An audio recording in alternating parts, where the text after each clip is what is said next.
problem is, this is a false image of most regimes, even the bad ones, and certainly the Iranian regime. Their reports that were done after the bombing were leaked, and they all say the same thing, which is we created holes. We probably shook these underground chambers. We're not sure because we had no eyeballs on that, but we have no idea where that enriched uranium is. And we have good reason to worry they got them out because we actually have a satellite picture that shows 2 days before we bombed Fordo, there's a bunch of trucks moving stuff out.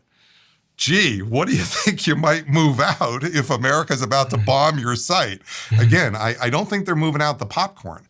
So, and it's this material can be moved in what look like large scuba tanks. They call them scuba tanks, but I try to show pictures of this too. They're actually like as large as this table. So you need basically trucks like that satellite photography shows that they took out. So we can't say for sure, but what you see is these are the indications that you worry they've dispersed the material even before we hit the site. And then we attack. Yep. The United States attacks in February 2026, which is... February 2026, February 2028, we start again, this time with regime change. Notice we don't go even after the fissile material, the nuclear material. We don't know where it is. So for the average person would think if you take out the supreme leader, then the war is over. Drop the bomb on the person and the war is complete. Well, their image is often like this, and it's wrong. This is what they think the regime looks like.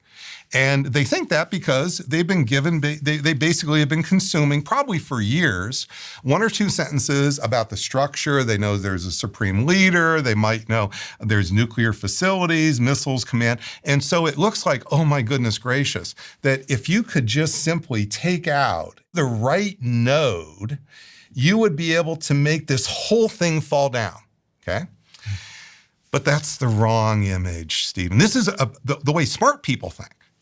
The problem is, this is a false image of most regimes, even the bad ones, and certainly the Iranian regime.